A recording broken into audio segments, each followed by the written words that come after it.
जम्मू कश्मीर में इस वक्त अगर हम बात करें तो शराब बेचने को लेकर जो है वो विवाद शुरू हो चुका है। और मैं आपको बता दूं ये विवाद इस चीज का है क्योंकि तमाम जितने भी ओल्ड ट्रेडर वाइन एसोसिएशन के जितने भी मुलाजिम हैं उनका साफ तौर पर यह कहना है कि जब भाई साहब हम लोग वाइन शॉप को चलाया करते थे तो वाइन की बिक्री जो है वो ज्यादा हुआ करती थी, लेकिन अब जो लोग वाइन शॉप को चला रहे हैं वो एक्साइज पॉलिसी को इतना रेवेन्यू जो है वो जनरेट कर नहीं दे पा रहे जितना हम कर देते थे। फिलहाल ये पूरा क्या मामला है वो जानने का प्रयास करेंगे। और जम्मू कश्मीर में एक्साइज पॉलिसी को लेकर अब जो 22 वाइन की नई दुकानें खोली जा रही हैं, जिसकी अगर हम बात करें तो 4 वाइन की दुकानें जो है वो कहा जा रहा है कि श्रीनगर में खुलेंगी और वहीं 18 दुकानें जो है वो अब जम्मू में खुलेंगी। तो फिलहाल उसी को लेकर भी हम जो है वो बातचीत जरूर करेंगे। चरणजीत सिंह जी इस वक्त हमारे साथ है जो कि ओल्ड वाइन ट्रेडर एसोसिएशन की अगर हम बात करें तो प्रेसिडेंट रह चुके हैं। सीधा इनसे बात करेंगे। सर सबसे पहले आपका बहुत बहुत स्वागत है। थैंक यू सर, हम आपसे ये जानना चाहेंगे कि आप जो इल्जाम लगा रहे हैं कि जब आपकी एसोसिएशन वाइन शॉप्स को चलाया करती थी तो बिक्री जो है वो ज्यादा होती थी, अब की बात करें तो अब इतना जो है वो रेवेन्यू नहीं इकट्ठा हो पा रहा है, क्या लगता है क्या कारण है उनके पीछे, क्या कुछ वजहें रही हैं? देखिए, ये जो आप इल्ज़ाम जो लफ्ज़ इस्तेमाल कर रहे हैं ये इल्ज़ाम नहीं है, ये सच है। सच है। और इल्ज़ाम जो होते हैं वो कभी कभी गलत भी साबित होते हैं, तो ये सच है। तो कहने का मतलब ये है कि हमारे ज़माने में शराफत थी और हमारे लोग जो थे वो शराफत से काम करते थे क्योंकि उनको उसी दुकान के ऊपर रोटी रोटी चलानी थी। आज वो नहीं है, आज उन लोगों का हाल बुरा है। और आज आप आए दिन देखते हैं मीडिया में, मैं रोज़ देख रहा हूँ कि ओवरचार्ज हो रहा है, बिल्कुल, और धांधली हो रही है, लीकर जो है वो कम फिलिंग की आ रही है। और लोग तो ये भी कहते हैं कि ये जो है इसमें गड़बड़ी भी है। तो ये सारी चीज़ें होंगी जी, क्योंकि जब एक कार्टेलाइजेशन सिस्टम आता है तो उनकी एक मोनोपोली रहती है, उनकी एक मौकरी रहती है कि वो कुछ भी करें, क्योंकि गवर्नमेंट के ऊपर वो लोग हावी होते हैं जी। दुकानदार हावी नहीं हो सकता, एक दुकानदार हावी नहीं हो सकता। तो अगर गवर्नमेंट ये कहती है कि हमने एक सही सिस्टम लाया है, तो सही सिस्टम नहीं है, ये प्रॉक्सी है। प्रॉक्सी का मतलब ये है कि आप एक चीज़ बताओ कि मैं बिडिंग नहीं कर रहा हूँ, हमने पैसे पहली बार बिडिंग की और वो बिडिंग हमने रोश में की कि भाई हम अपनी दुकान इतनी सस्ती में नहीं जाने देंगे। बिल्कुल, पैसा हमारे पास नहीं था, लेकिन हमने फिर भी थोड़ा सा कोशिश की। लेकिन पिछले साल ले लो, आज की डेट में हम बिडिंग नहीं करने जा रहे क्योंकि बिडिंग हो नहीं सकती। सवाल ये है कि उस एक मिनिमम शॉप को अगर आप मिनिमम रेट पे भी लेते हैं तो 60 लाख रुपया आपकी पॉकेट में चाहिए आपकी पॉकेट, अदरवाइज आप दुकान नहीं ले सकते अगर मिनिमम रेट पे मिले तो। इससे पहले कितना होता था? देखिए, इससे पहले क्या था, एक आम आदमी काम करता था और गवर्नमेंट बड़ी एक संजीदगी से ये चीज़ देखती थी कि भाई जो लोग काम कर रहे हैं, हाँ उस ज़माने में भी लाइसेंस इशू हुआ करते थे लेकिन पूरे सही तरीके से होते थे। और मेरा ख्याल है 20 साल 30 साल के 40 साल के टेनवर में करीबन जो दुकानें बढ़ाई गई वो 70 से 80 दुकानें बढ़ाई गई, मतलब 30 साल के उसमें।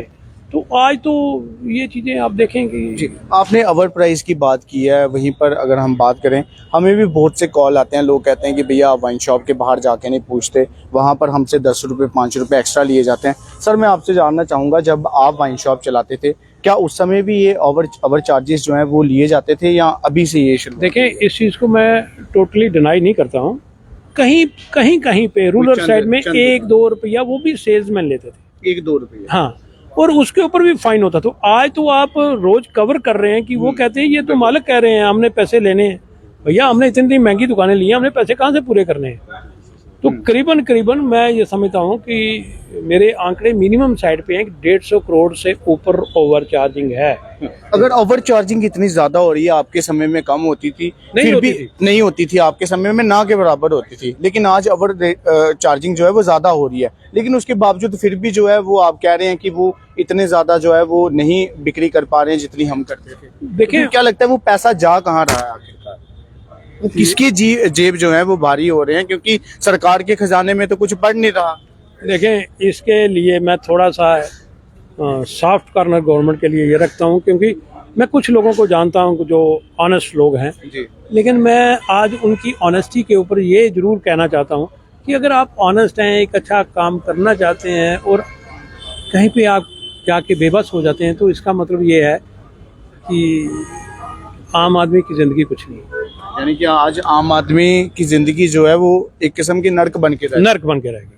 अच्छा सर, आपने अंदर अभी प्रेस वार्ता जब आप कर रहे थे, प्रेस कॉन्फ्रेंस कर रहे थे ब्रीफ, उस समय आपने एक बात कही थी, देसी शराब को लेकर आपने कुछ एक जो है वो बताया था कि उस समय इतनी बिक्री होती थी, आज की डेट में इतनी बिक्री हो रही है। वो मैं आपसे जानना चाहूँगा, क्या मतलब कि एक आपने पूरा शेड्यूल जो है वो तैयार? देखिए, उस शेड्यूल में ये है कि आज जो रेवेन्यू काउंट करती है गवर्नमेंट, वो कहती है कि इन रुपीस, इन करोर्स। जी। इन करोड़ तो ठीक है, देखें जब ड्यूटी बढ़ती है तो रेवेन्यू ऑटोमेटिकली इंक्रीज होगा। जब एक चीज 10 रुपए की जब आप पीछे से 20 करते हैं तो वो 20 हो जाएगी।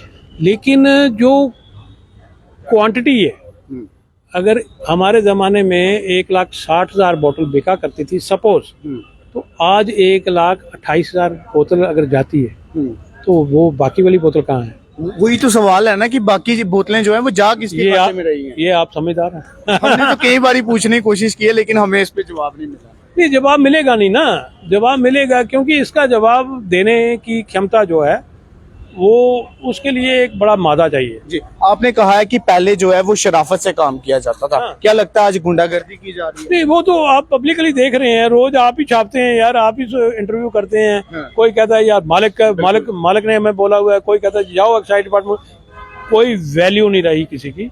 आज हावी सिस्टम है, वो होगा। देखो, उनका भी दोष नहीं है, ये होगा क्योंकि उन्होंने भी पैसा बहुत सारा खर्चा है और वो चाहते हैं कि और कोई ना आए।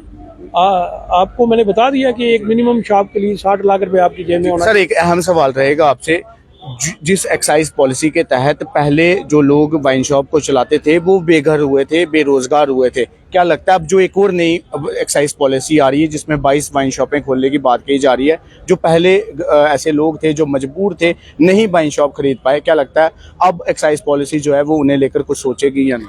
देखिए, मैंने आपसे पहले भी ये कह दिया 60 लाख रुपए जेब में चाहिए, वो है नहीं। और एक चीज़ मैं बताऊं कि ये जो हमने आज प्रेस कॉन्फ्रेंस की है पॉलिसी आने के ऊपर, इसमें हमें उम्मीद थी कि हमें कुछ ना कुछ कहीं ना कहीं एडजस्ट किया जाएगा, राहत मिलेगी। वो चीज़ नहीं हुई। अब आप इसको एक बरसी मनाने के तौर के ऊपर देख लो, जैसे घर का सदस्य कोई बड़ा बुजुर्ग की डेथ हो जाती है तो एवरी ईयर साल में उसको याद किया जाता है। अरे यार बताओ होगा क्या यार, क्यों हमारे साथ इतना बुरा बर्ताव कर रहे हैं? सर, सरकार हमेशा कहती है कि गरीबों को अमीर करेंगे, लेकिन आपको लगता है कि एक गरीब जो है वो 60 लाख रुपया खर्च कर पाएगा जब तक हम उसे मौका नहीं देंगे आगे? देखो बेटा, ऐसे है, सरकार का जो स्लोगन है कि गरीब को अमीर करेंगे, गरीब को उसके लेवल पे भी रहने दें तो बहुत बड़ी बात है।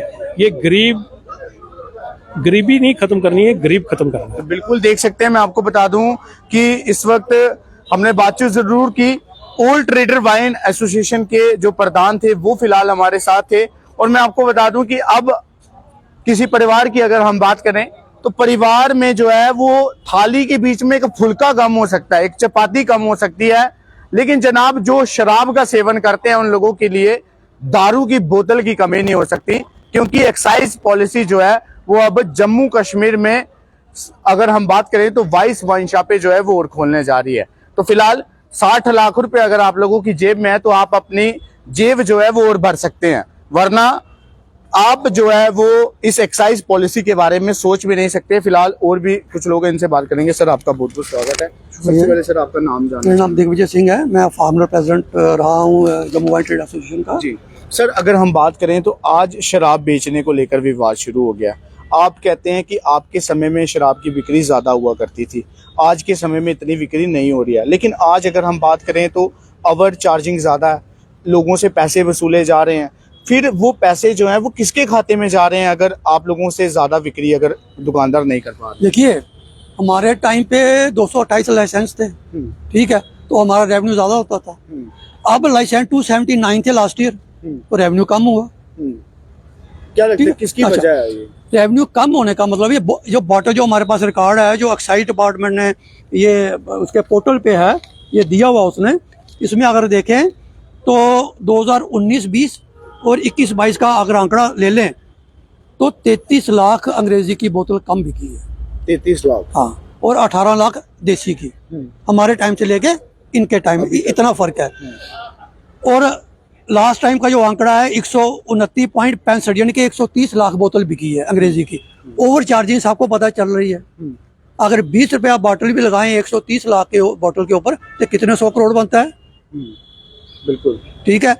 अच्छा, 18.33 लाख 246.26 लाख जेके स्पेशल विस्की जो कंट्री लेकर कहते हैं वो बिकी है। अच्छा, इसके ऊपर 20 रुपए 244 के ऊपर 244 लाख बोतल के ऊपर 20 रुपए मल्टीप्लाई करें कितने 100 करोड़ बनता है। ये तो 1000 करोड़ों के करीब बन गया। ये पैसा कहाँ जा रहा है?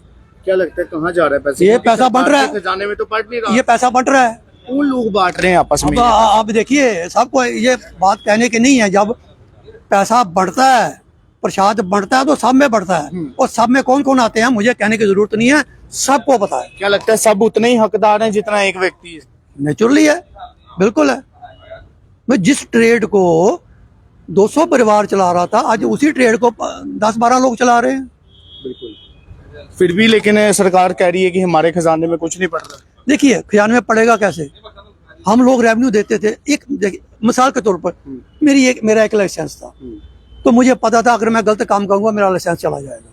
लेकिन जब नई एक्साइज पॉलिसी आई थी इससे पहले, उस समय तो ये कहते थे कि जो पुराने माफिया हैं उन लोगों ने एक लाइसेंस पर 4-4, 5-5 दुकानें खोलकर रखी हैं और जो दूसरे लोग हैं उनको कमाने का मौका नहीं मिल रहा है। क्या लगता है कि इससे पहले धांधली होती थी या अब धांधली? देखिए, पहले ये होता था कि एक परिवार के पास एक लाइसेंस था। हाँ, हो सकता है कि कुछ लोग जो जिनकी दुकानें बड़ी कमजोर होती थी वो किसी को कहते थे यार मेरी दुकान भी जो है वो आप सुपरवाइज करो, लाइसेंस उसी का नाम रहता था, सुपरवाइज करो और मुझे थोड़ा सा उसमें दे देना। उसमें चंद कोई 10-12 लाइसेंस होंगे ज्यादा। तो 200 परिवार जो 228 दुकानें चला रहा था उसको आप कार्टेलाइजेशन कैसे, माफिया कैसे कह सकते हैं? और अब जब एक एक आदमी के पास 50-50, 60-60, 70 दुकानें हैं, क्या माफिया वो माफिया नहीं है? इन्होंने डोमिसाइल रखा हुआ है ना, यहाँ डोमिसाइल किराए पे लेते हैं, उसको कहते हैं 10,000 रुपया, 20,000 रुपया, 15,000 रुपया महीना तेरे को देते रहेंगे, उसके नाम पे लाइसेंस लेके तो चला रहे हैं। अभी पिछले दिनों किसी ने PIL की थी कि जो बिलो पॉवर्टी लाइन है उसने भी 2 लाइसेंस लिए हुए हैं। अच्छा, अगर 1 करोड़ रुपया या 50 लाख रुपया बोली गई है तो BPL के आदमी का पैसे कहाँ से आए? बिल्कुल। जब किसी ने PIL की तो फिर उन्होंने उसके 2 लाइसेंस कैंसिल किए। 2 लाइसेंस कैंसिल किए, बाकी फिर भी रहे। लेकिन फिर भी वो 2-3 महीने चला गया। तो ये मतलब इतना हमारे टाइम पे था कि कोई भी गरीब आदमी बन के, कोई फड़ी वाला भी जब लाइसेंस खोलते थे, फड़ी वाला भी अप्लाई करके लाइसेंस ले सकता था रोजी रोटी चलाने के लिए। आज तो कोई आदमी, मैं कहता हूँ जिसके जेब में कोई 30 लाख 50 लाख है वो भी लाइसेंस नहीं ले सकता। 60 लाख रुपए तो 1 करोड़ रुपया, 1-1 करोड़ रुपया बोली जाती है। 1-1 करोड़, 1-1 करोड़ रुपया सिर्फ लाइसेंस की। हाँ, अब कठुआ में एक ही 4.5 करोड़ पता नहीं कितनी गई थी कमाई, तो कहते हैं फिर भी नहीं हो रही। देखिए, कमाई कहाँ से होगी? जिस दुकान की इनकम ही 10 या 15 लाख बनती है उसकी बोली 50 लाख चली गई। बिल्कुल। ठीक है, वो बोली इसलिए ऊपर देते हैं कि जो पुराने लाइसेंस ये एक बार हो जाए, ये एक बार इनको निकालना है, जैसे भी है, बस कैसे भी कर, जैसे भी इनको निकालना है। ये एक बार हुए उसके बाद ट्रेड हमारे हाथ में है। अब ओवर चार्जिंग क्यों चल रही है? क्या लगता है यहाँ पर कुछ चंद लोग जो हैं वो अपने हिसाब से वाइन ट्रेड एसोसिएशन को चलाना चाहते हैं? देखो, अब एसोसिएशन तो रही नहीं है, एसोसिएशन तो खत्म हो गई है। हम तो जो पुरानी एसोसिएशन है वही के उसी के लोग हैं, पुराने ट्रेड के लोग हैं। अब तो ठेकेदारी सिस्टम है ना, अब तो एसोसिएशन हो नहीं सकती। हमारे टाइम इंडिविजुअल लाइसेंस थी, एसोसिएशन थी, उसके ऊपर एक दबाव भी होता था, सोसाइटी का दबाव भी होता था। 1 रुपया भी ओवर चार्जिंग नहीं होती थी। हमें याद है एक सेल्समैन ने 1 रुपया ओवर चार्जिंग की थी, उसके ऊपर डिपार्टमेंट ने FIR दर्ज की थी। आज तो खुलेआम हो रही है ओवर चार्जिंग, अब कोई पूछने वाला कोई नहीं है। आपका मीडिया जो है वो कईयों ने लाइव स्ट्रीम किए हुए हैं। आज से 5-7 दिन पहले किया था। उसने खुद कहा कि मालिक कहते हैं, सेल्समैन ने कहा मालिक कहते हैं जितने पैसे लेने हैं आपने। मतलब ओवर रेटिंग हर जगह हो रही है, हर जगह। आपको बताया ना 130 लाख बोतल बिकी है अंग्रेजी की। 20 रुपए से उसको मल्टीप्लाई कीजिए, कितने 100 करोड़ बना। बिल्कुल। तो वो किसके खाते में जाता होगा? मैं आपको बोला ना, बढ़ता है पैसा। अब 100 रुपया कह रहे हैं कि एक बोतल पर कमाया जा रहा है। देखो अब जब चंद दुकानें खुली हैं, बाकी 15 तारीख तक तो नई दुकानें आएंगी। बिल्कुल। अब जो पुरानी दुकानें किसी के एक लाइसेंस आए, 2 साल, कुछ चंद लोग 5-7 अभी तो लोग। हमें लगता है सबसे ज्यादा धांधली चल रही है क्योंकि रेट लिस्ट आई नहीं है, तो अपनी मनमर्जी से जितने भी वाइन शॉप वाले हैं जिनके पास स्टॉक पड़ा है वो अपनी मनमर्जी से बेच रहे हैं। जिसका जो मन करता है वो ठेकेदारी में करता है, जिसका जो मन करता है, कोई पूछताछ नहीं है, कोई पूछने वाला नहीं है। माफिया क्रिएट हो गया हुआ है और बहुत बड़ा माफिया क्रिएट हुआ है। तो बिल्कुल देख सकते हैं आप, माफिया क्रिएट हुआ है। और मैं आपको बता दूं, मैंने पहले भी कहा कि अब किसी की थाली में एक चपाती कम हो सकती है, लेकिन शराब का सेवन पीने करने वालों को अब शराब की कमी नहीं हो सकती। और नई एक्साइज पॉलिसी जो अब एक आ रही है, मैं आपको बता दूं कि उसके तहत कुल 22 दुकानें जो है वो और नई खुलने जा रही है शराब की। और फिलहाल इसे लेकर आप लोगों के क्या विचार है, आप लोग अपनी राय देकर जरूर बताइएगा, क्योंकि इससे पहले जब एक्साइज पॉलिसी आई थी तो बहुत से अगर हम बात करें पार्टियों की तरफ से, संगठनों की तरफ से प्रदर्शन भी देखने को नजर आए थे, जिसमें उन्होंने ये कहा था कि जम्मू मंदिरों का शहर है और मंदिरों के शहर में वाइन शॉप जो है वो नहीं खुलनी चाहिए, लेकिन वाइन शॉप उसके बावजूद भी खुली। और अब और 22 वाइन शॉपें जो है और खोलने की बात कही जा रही है। इसे लेकर आप लोगों के क्या विचार है, और ओवर चार्जिंग जो वाइन शॉप पर की जाती है उसे लेकर भी आप लोग अपनी राय जरूर दीजिएगा। फिलहाल हम लोग जो है वो वाइन शॉप वालों से भी बातचीत करने की कोशिश जरूर करेंगे, क्या कुछ वो कहते हैं वो भी हम आपको जरूर सुनाने का प्रयास करेंगे। फिलहाल तब तक के लिए इतना ही। आप इसी प्रकार से देखते रहिए चुनाव न्यूज़ अपडेट। दीपक उमनास के साथ मैं गुड अभिनोत राज। जय।